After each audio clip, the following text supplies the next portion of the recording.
एक मित्र ने पूछा है कि जब ये मैं जानने लगता हूँ कि मैं कुछ भी नहीं जानता तो मैं ज़्यादा बेचैन भी होता हूँ और कभी शांत भी हो जाता हूँ। कृपया मार्गदर्शन करें।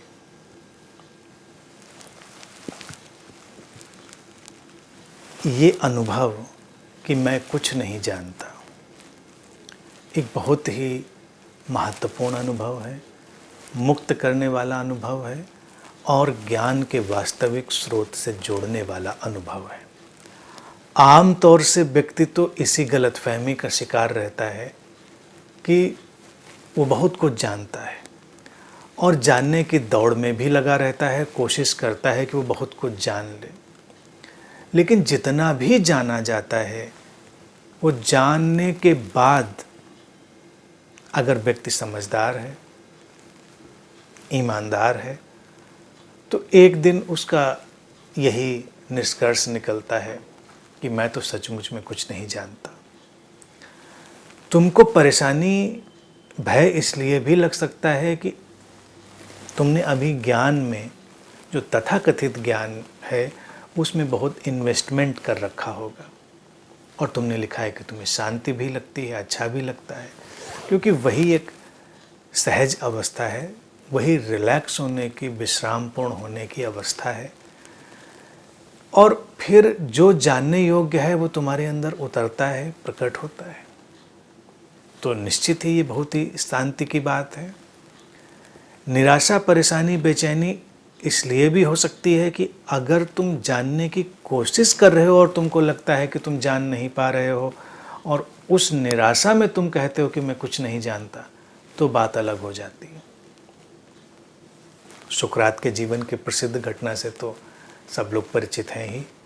कहते हैं कि जब वहाँ का एक प्रसिद्ध मंदिर था, वहाँ एक डेल्फी का मंदिर, उसकी देवी, वहाँ एक जो महिला थी वो प्रिडिक्ट किया करती थी कि लोग कैसे हैं। तो कहते हैं एक बार डेल्फी की देवी ने ये घोषणा करी कि इस धरती पर सुकरात सबसे बड़ा ज्ञानी है।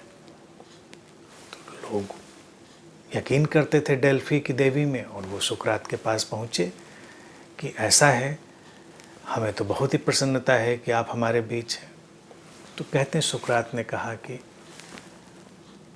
लेकिन अब मुझे तो इस बात का पता चल गया है कि मैं सचमुच में कुछ नहीं जानता।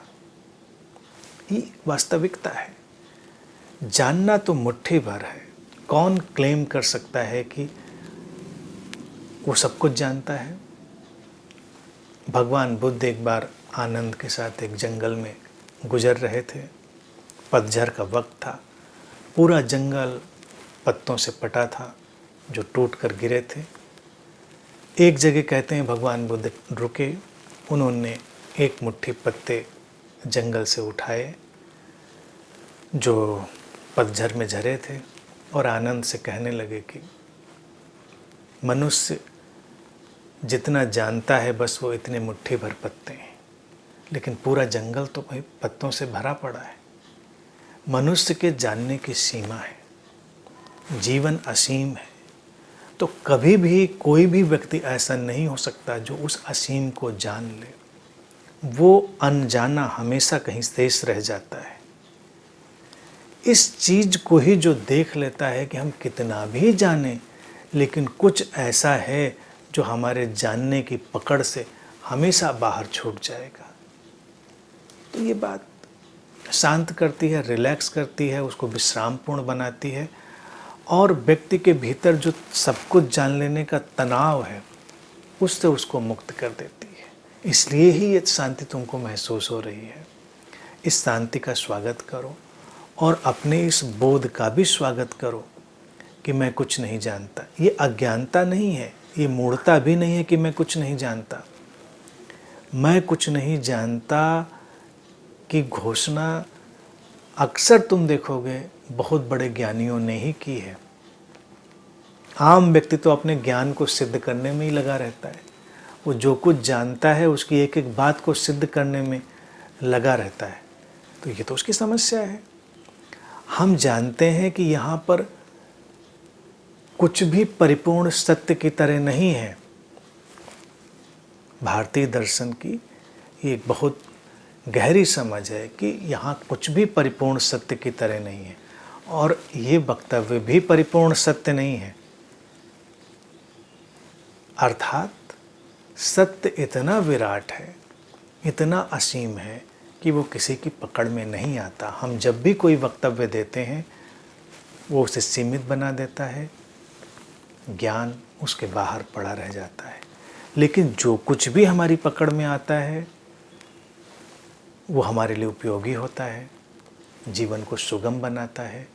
तो रियल सेंस में, वास्तविक अर्थ में वही व्यक्ति ज्ञानी है जो ज्ञान के उतरते हुए प्रवाह को तो अनुभव कर रहा है, उसमें जी भी रहा है सहजता से, किसी ज्ञान पर अपना क्लेम भी नहीं करता, और साथ ही ये भी जानता है कि ये इतना विराट है कि उसको पूरा जानना तो संभव नहीं। तो ये अवाक होने जैसी स्थिति है जिसमें यही व्यक्ति का भाव निकलता है कि मैं क्या जानता हूँ, मैं तो कुछ भी नहीं जानता। तो अगर तुम्हें ऐसा लग रहा है तो शुभ है, उस शुभ के साथ यात्रा करो, वो सुंदर होगा, तुम्हारे जीवन को और गहरे और श्रेष्ठ आयामों में ले जाने में सहायक होगा।